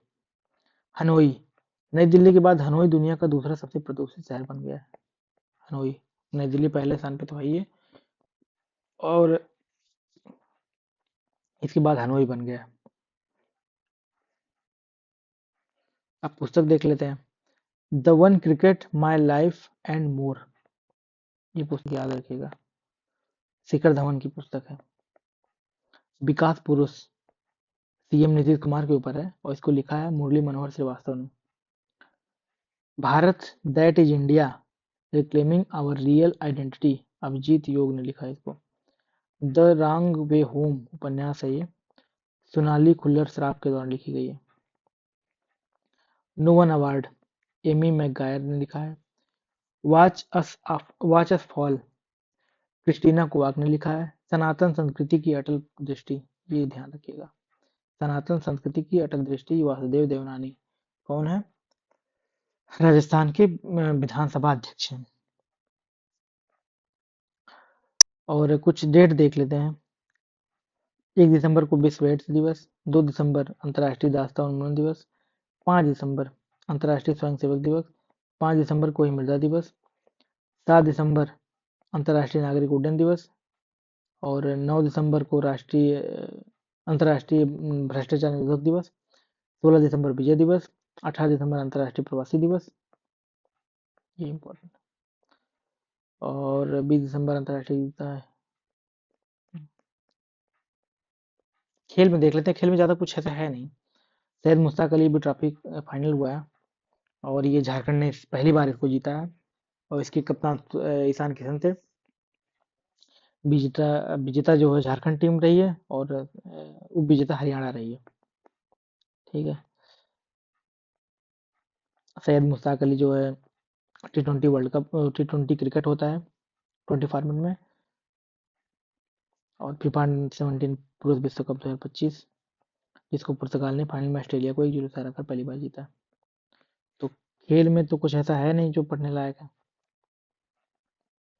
अब चलते हैं वन लाइनर समसमायिकी की तरफ। नए आपराधिक कानून, बिहार की न्यूज है। नए आपराधिक कानून बीएनएस धारा 355 के तहत फरार अपराधियों के विरुद्ध ट्रायल इन अब्सेंटिया प्रावधान को लागू करने वाला देश का पहला राज्य, जिसने राज्य से फरार अभियुक्तों की अनुपस्थिति में भी अब उनके विरुद्ध मुकदमा शुरू किया जा सकेगा उनके खिलाफ, तो वो बिहार ऐसा कर रहा है। 25 दिसंबर 2025 को मखाना की संपूर्ण मूल्य श्रृंखला को सशक्त करने पर चर्चा के लिए राष्ट्रीय मखाना समृद्ध मंथन का आयोजन कहाँ किया गया? तो कृषि भवन पटना में। अभी बिहार में ही भी मखाना बोर्ड का गठन भी किया गया।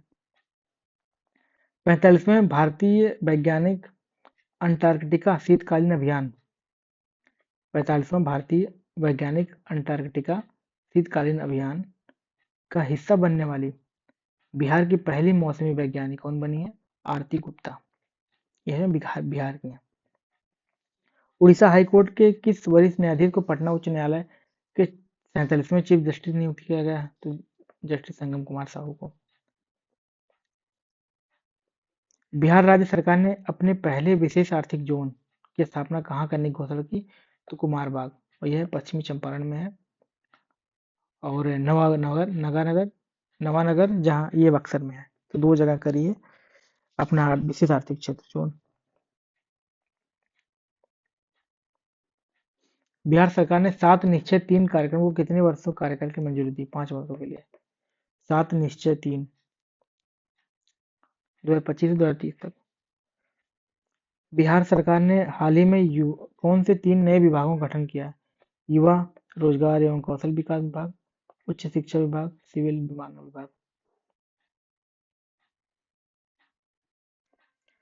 मिस यूनिवर्स वाशिंगटन अमेरिका 2025 का खिताब किसने जीता है? तो ये पीयूष गुंजन, मिथिला के रहने वाले हैं, उन्होंने जीता है।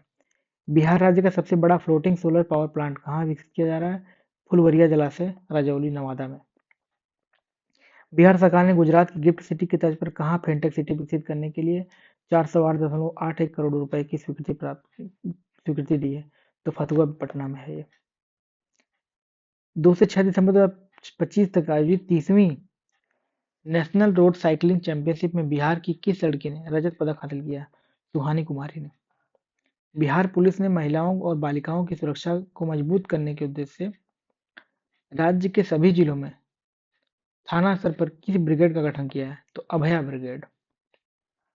बिहार का पहला जन जी पोस्ट ऑफिस कहाँ शुरू किया गया? भारतीय प्रौद्योगिकी संस्थान आईआईटी पटना। उत्तर प्रदेश भारत का पहला वन विश्वविद्यालय गोरखपुर में। 14 दिसंबर 2025 को स्पेशल कैंपेन 5.0 के तहत कहाँ माइक्रो फॉरेस्ट, फल उद्यान और परागण उद्यान का उद्घाटन किया गया? तो पीएम श्री नवोदय विद्यालय गौतम बुद्ध नगर में। 11 दिसंबर 2025 को केंद्रीय मंत्री सर्बानंद सोनोवाल ने देश के पहले स्वदेशी हाइड्रोजन ईंधन सेल यात्री पोत का शुभारंभ किया वाराणसी में। स्वदेशी हाइड्रोजन ईंधन सेल यात्री पोत का निर्माण शुभारंभ वाराणसी में। मुख्यमंत्री योगी आदित्यनाथ ने देश के पहले चीफ ऑफ डिफेंस स्टाफ स्वर्गीय बिपिन रावत की स्मृति में बने ऑडिटोरियम और प्रतिमा का अनावरण कहाँ किया? गोरखपुर के सैनिक स्कूल में। 27 नवंबर 2025 को ऊपरी यमुना समीक्षा समिति की 9वीं बैठक केंद्रीय जल शक्ति मंत्री सीआर पाटिल की अध्यक्षता में कहाँ की गई? तो नोएडा के यमुना भवन में। उत्तर प्रदेश सरकार ने किस संस्थान के सहयोग से एक कार्बन क्रेडिट मॉडल शुरू किया है, जिसमें किसानों को ग्रीन हाउस गैस उत्सर्जन को कम करते हुए अपने कृषि क्षेत्रों में कार्बन को बनाए रखकर अतिरिक्त आय अर्जित करने में मदद मिलेगी? आईटी रुड़की। केंद्रीय सांख्यिकी और कार्यक्रम कानून मंत्रालय द्वारा वर्ष 2022-23 के मासिक प्रति व्यक्ति उपभोग व्यय सर्वेक्षण में उत्तर प्रदेश का कौन सा क्षेत्र शहरी क्षेत्रों में सबसे बड़ा व्ययकर्ता बनकर उभरा है? तो वह नोएडा और ग्रेटर नोएडा।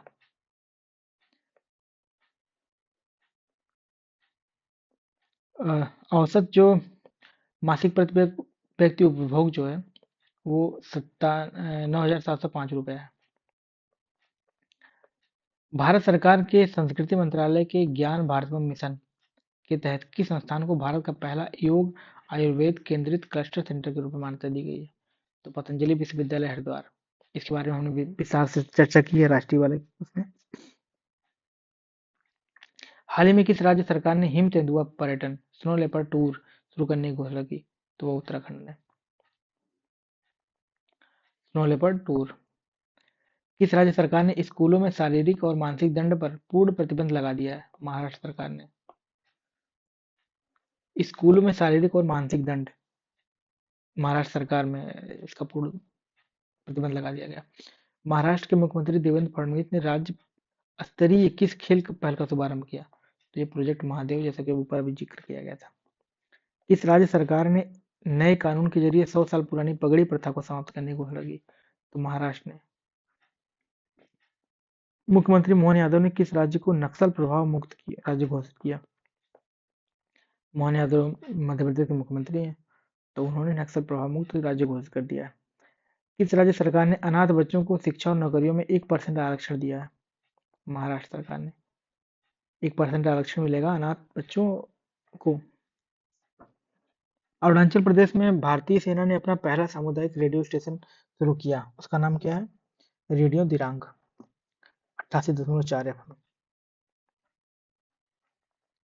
नीति आयोग ने किस राज्य को भारत की अदरक राजधानी जिंजर कैपिटल ऑफ इंडिया का दर्जा दिए जाने की घोषणा की? तो मिजोरम ने। भारत की अदरक राजधानी। भारत पर पर्यटन डेटा संग्रह 2025 के अनुसार विदेशी पर्यटकों को आकर्षित करने में कौन सा राज्य शीर्ष पर रहा? हो तो महाराष्ट्र रहा। महाराष्ट्र सरकार ने टेक्नोलॉजी और स्टार्टअप इकोसिस्टम को बढ़ावा देने के लिए कौन सी पहल लॉन्च की? मैट्रिक्स पहल।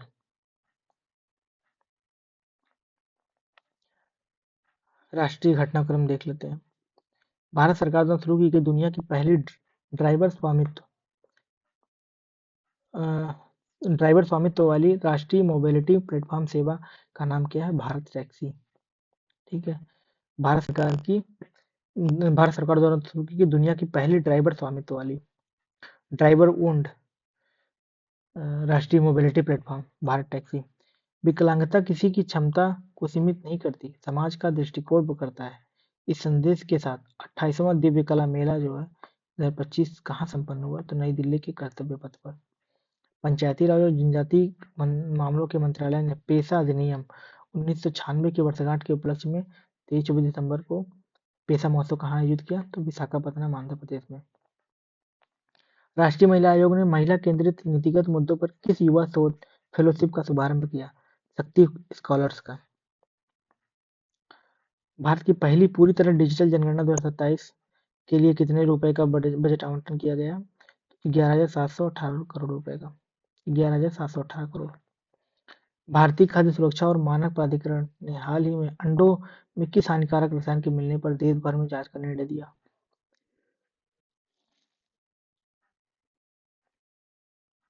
भारतीय खाद्य सुरक्षा और मानक प्राधिकरण ने हाल ही में अंडों में किस हानिकारक रसायन के मिलने पर देश भर में जांच का निर्णय लिया है? तो वो है नाइट्रोफ्यूरान। नाइट्रोफ्यूरान। मनरेगा योजना का नाम परिवर्तित करने हेतु लोकसभा में कौन सा विधेयक पेश किया गया? तो वीबी जी राम जी, जिसका नाम है विकसित भारत रोजगार एवं आजीविका मिशन ग्रामीण विधेयक।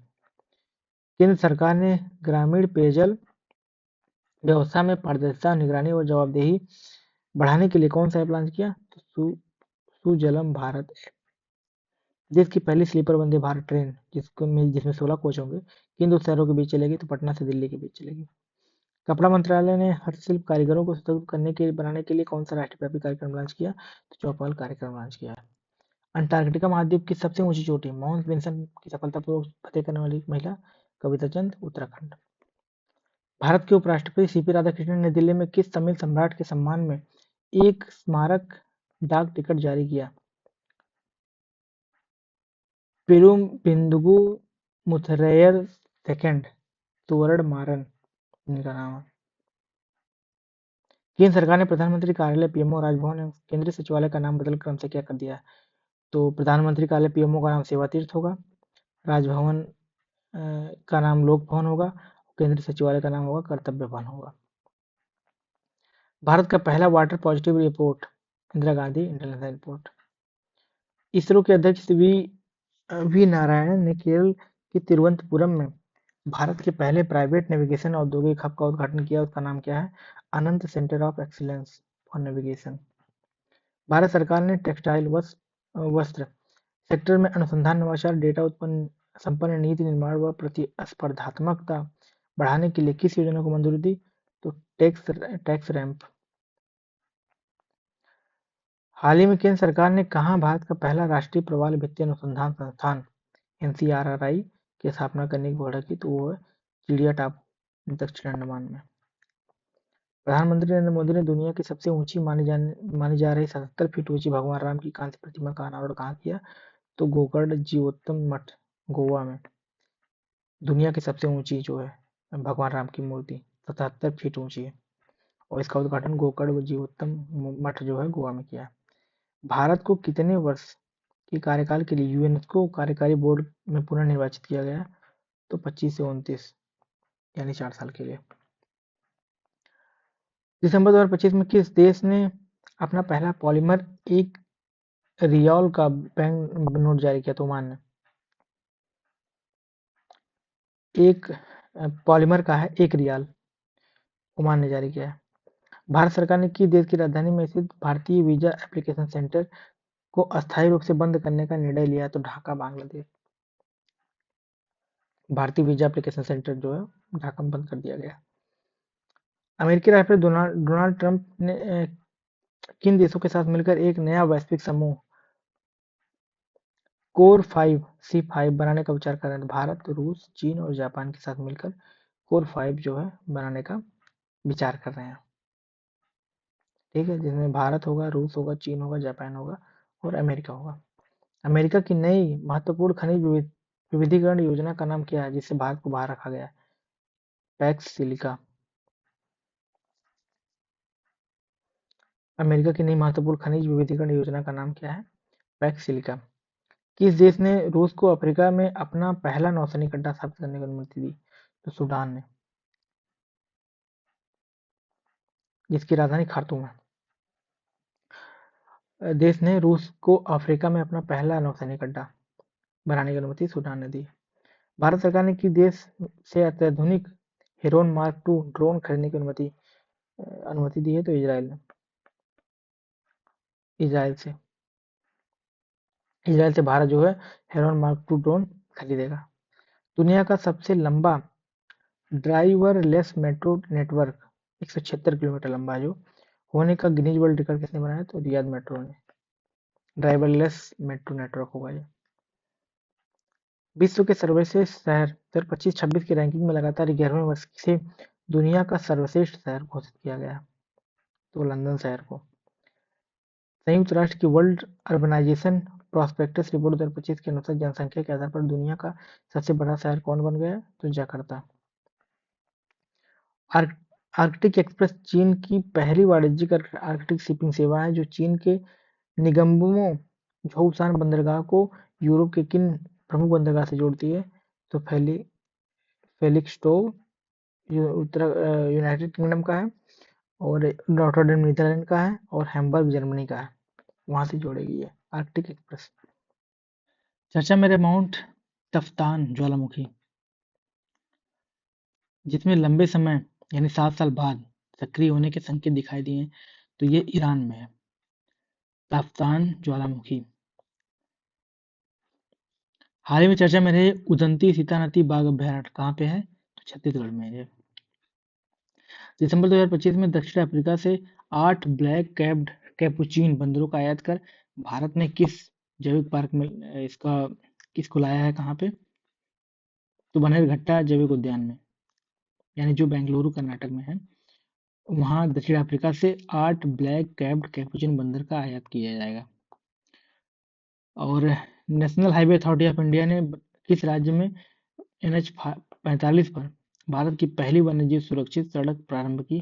तो वो मध्य प्रदेश में। 12 दिसंबर 2025 को भारत के कोपरा जलाशय छत्तीसगढ़ और सिलीसेढ़ झील राजस्थान को अंतर्राष्ट्रीय महत्व की रामसर सूची में शामिल किया गया, जिसमें भारत में रामसर स्थलों की संख्या बढ़कर कितनी हो गई? तो 96 हो गई है। ठीक है, कोपरा जलाशय छत्तीसगढ़, सिलसेढ़ झील राजस्थान।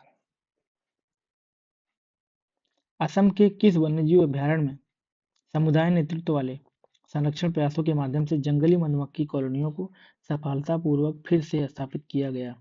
तो चक्रशिला वन्यजीव अभयारण्य कहाँ पे है ये? असम में। तो चक्रशिला वन्यजीव अभयारण्य। दिसंबर 2025 में इंटरनेशनल बिग कैट अलायंस का 19वां सदस्य देश बना, वो है रूस। दवा कंपनी सिप्ला द्वारा भारत में लॉन्च की गई दुनिया की पहली रैपिड एक्टिंग इनहेल्ड इंसुलिन का नाम क्या है? अफ्रेजा। दुनिया की पहली एआई लैब असिस्टेंट प्रणाली जो प्रयोगशालाओं में मानव वैज्ञानिक की तरह स्वयं प्रयोग करने में सक्षम है। आईआईटी दिल्ली ने किन देशों के वैज्ञानिकों के साथ यह सहयोग से विकसित किया है? तो डेनमार्क और जर्मनी के सहयोग से। हाल ही में किस देश ने 15 साल बाद दुनिया का सबसे बड़ा परमाणु ऊर्जा संयंत्र पुनः शुरू करने की घोषणा की है, जिसे 2011 में फुकुशिमा त्रासदी के बाद बंद कर दिया गया था? तो उसका नाम है काशिवाजाकी। काशिवाजाकी करीबा न्यूक्लियर पावर स्टेशन, इसकी क्षमता है 8.2 गीगावाट। इलेक्ट्रॉनिक्स और सूचना प्रौद्योगिकी मंत्रालय, ministry of information and technology ने centre for development of advance computing (CDAC) द्वारा विकसित भारत के पहले किस स्वदेशी 1 gigahertz 64 bit Scorpio core microprocessor launch करने की घोषणा की? तो उसका नाम है ध्रुव 64। छोटी आंत में माइक्रोबायोम कवक बैक्टीरिया और वायरस का सैंपल लेने के लिए हाल ही में गोली यानी पिल्स की तरह निकलने वाली एक विशेष माइक्रो डिवाइस किन संस्थानों के शोधकर्ताओं ने विकसित किया? तो आईआईटी दिल्ली और एम्स के जो है शोधकर्ताओं ने विकसित किया है इसको। महाराष्ट्र सरकार द्वारा लॉन्च किए गए भारत के पहले एआई आधारित साइबर अपराध जांच प्लेटफॉर्म का नाम क्या है? महाक्राइम ओएस एआई, यानी कि जो है भारत के पहले एआई आधारित साइबर अपराध जांच प्लेटफॉर्म। 24 नवंबर 2025 को इसरो ने अपने सबसे शक्तिशाली रॉकेट LVM-3 M6 के जरिए अमेरिकी कंपनी EST स्पेस मोबाइल के लिए दुनिया के सबसे बड़े कमर्शियल संचार सैटेलाइट को लो अर्थ ऑर्बिट में सफलतापूर्वक लॉन्च किया। उसका नाम क्या है? Bluebird block 2। 22 दिसंबर 2025 को गार्डन रिच शिप बिल्डर्स एवं इंजीनियर्स लिमिटेड द्वारा निर्मित 115वां और भारतीय नौसेना को सौंपा गया anti submarine warfare shallow watercraft श्रृंखला का तीसरा युद्धपोत कौन सा है? अंजदीप। रक्षा अनुसंधान एवं विकास संगठन ने रक्षा तथा आंतरिक सुरक्षा के क्षेत्र में अनुसंधान, शिक्षा, प्रशिक्षण और औद्योगिकी सहयोग को बढ़ावा देने के लिए किस संस्थान के साथ एक समझौता पर हस्ताक्षर किया? तो राष्ट्रीय रक्षा विश्वविद्यालय के साथ। भारत ने अपना पहला AI inbuilt anti drone petrol vehicle launch किया। उसका नाम क्या है? इंद्रजाल रेंजर। भारत ने पहला AI enabled anti drone portal vehicle launch किया है। उसका नाम इंद्रजाल रेंजर है। प्रधानमंत्री नरेंद्र मोदी ने भारत के पहले निजी ऑर्बिटल रॉकेट का हैदराबाद में वर्चुअल अनावरण किया। उसका नाम है विक्रम-1। किस भारतीय फिल्म को 98वें अकादमी ऑस्कर पुरस्कार 2026 में सर्वश्रेष्ठ अंतर्राष्ट्रीय फीचर फिल्म श्रेणी के लिए शॉर्टलिस्ट किया गया? तो होम बाउंड। इसके निर्देशक हैं नीरज घेवान। हाल ही में ऐसा पहला देश कौन बन गया है जिसकी किसी एक डिश के बजाय संपूर्ण राष्ट्रीय पाक कला को यूनेस्को की अमूल्य सांस्कृतिक विरासत सूची में शामिल किया गया है? तो वो है इटली। इसकी किसी एक डिश के बजाय संपूर्ण पाक कला को ही जो है यूनेस्को की अमूल्य सांस्कृतिक विरासत में शामिल कर लिया गया है। दिसंबर 2025 में नई दिल्ली स्थित लाल किले में आयोजित 20वें यूनेस्को अंतर सरकारी समिति सत्र में भारत के किस पर्व को यूनेस्को की मान्यता की अमूर्त सांस्कृतिक विरासत सूची में शामिल किया गया? तो दिवाली को। 8 दिसंबर 2025 को भारत नेपाल सांस्कृतिक महोत्सव के दूसरे संस्करण का आयोजन कहाँ किया गया? तो लुम्बिनी में। 6-7 दिसंबर को केंद्रीय पर्यटन मंत्रालय द्वारा संस्कृति मंत्रालय और संगीत नाटक अकादमी के सहयोग से तीसरा कर्नाटक संगीत महोत्सव कृष्णवेणी संगीत निर्जनम 2025 का आयोजन किया गया विजयवाड़ा में, जो कि आंध्र प्रदेश में है। 6-7 दिसंबर 2025 तक 11वां भारत अंतर्राष्ट्रीय विज्ञान महोत्सव हरियाणा के पंचकुला के दशहरा मैदान में जो आयोजित किया गया है। केंद्र सरकार ने फरवरी 2026 से खुदरा महंगाई सीपीआई और देश की विकास दर जीडीपी के आंकड़े क्रमशः किस नए आधार वर्ष के साथ जारी करने की घोषणा की है? तो वर्ष 2024 एवं 2022-23 मतलब कि खुदरा महंगाई और देश की विकास दर के आंकड़े, यानी 2024 के जो खुदरा महंगाई और जो देश की विकास दर होगी 2024 वाली, उसको 22-23 के बेस ईयर के हिसाब से जारी किया जाएगा।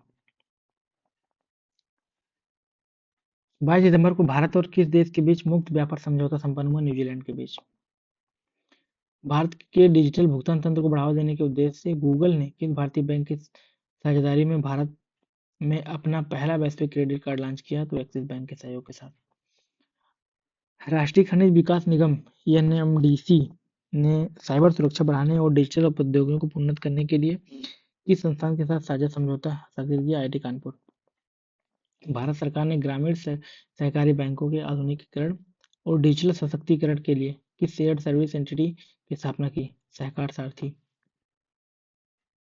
केंद्रीय मंत्रिमंडल ने भारत और किस देश के बीच एक व्यापक आर्थिक साझेदारी समझौते को मंजूरी दी? तो ओमान के साथ।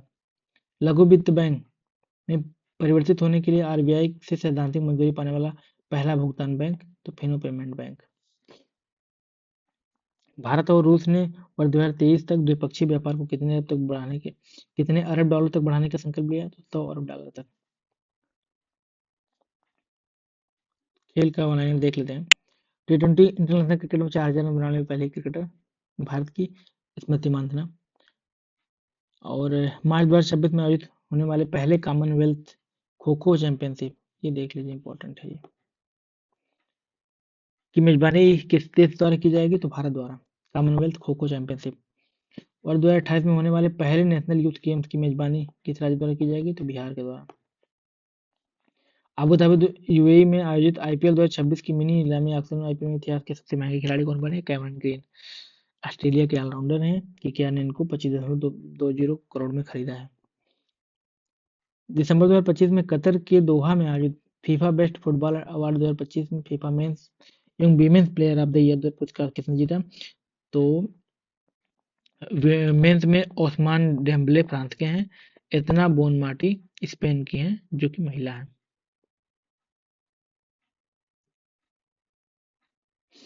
किस भारतीय खिलाड़ी को नवंबर 2025 के लिए महिला ICC player of the month चुना गया? तो शेफाली वर्मा को। अंडर 19 एशिया कप के 36 साल के इतिहास में डबल सेंचुरी लगाने वाले पहले भारतीय बल्लेबाज? अभिज्ञान Kundu.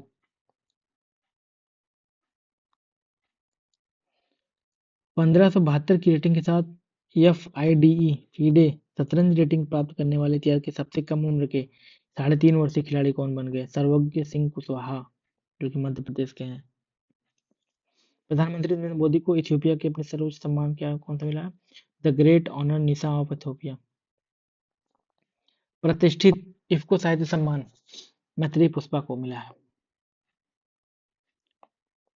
Institute institute of electrical and electronics engineer standard association corporate पुरस्कार जीतने वाला पहला भारतीय संगठन?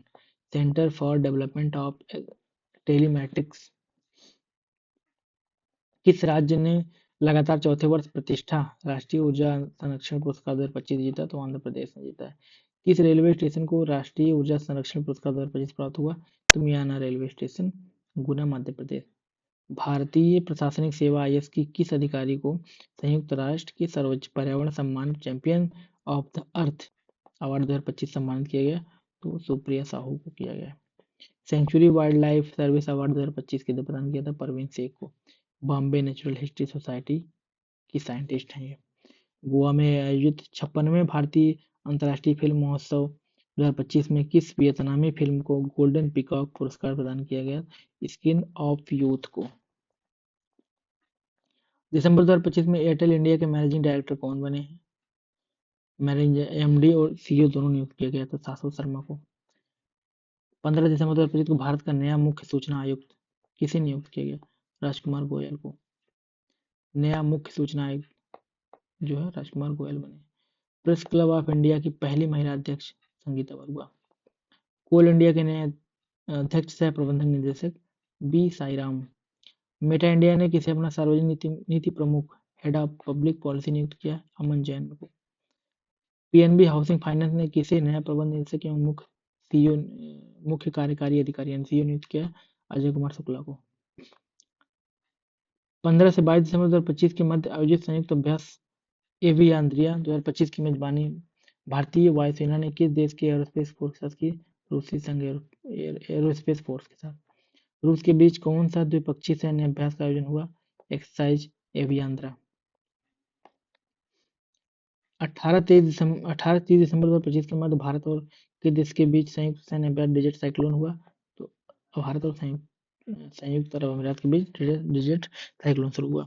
अंतर्राष्ट्रीय पुलिस निकाय इंटरपोल ने किस ऑपरेशन के तहत 30,000 से अधिक तस्करी किए गए जानवरों को रेस्क्यू किया? ऑपरेशन थंडर के तहत। तो ये था आज का और फरवरी मंथ का मैगजीन क्रॉनिकल समसामयिकी। आप वीडियो को देखिए और लाइक करिए और चैनल को भी सब्सक्राइब कर लीजिए यहाँ, क्योंकि यहाँ पे आपको हर मंथ की मैगजीन मिल जाएगी। तो हम आशा करते हैं वीडियो आपको अच्छा लगा होगा और कमेंट में बताइए कैसा लगा वीडियो आपको। बहुत बहुत धन्यवाद। मिलते हैं अगले मंथ की वीडियो में।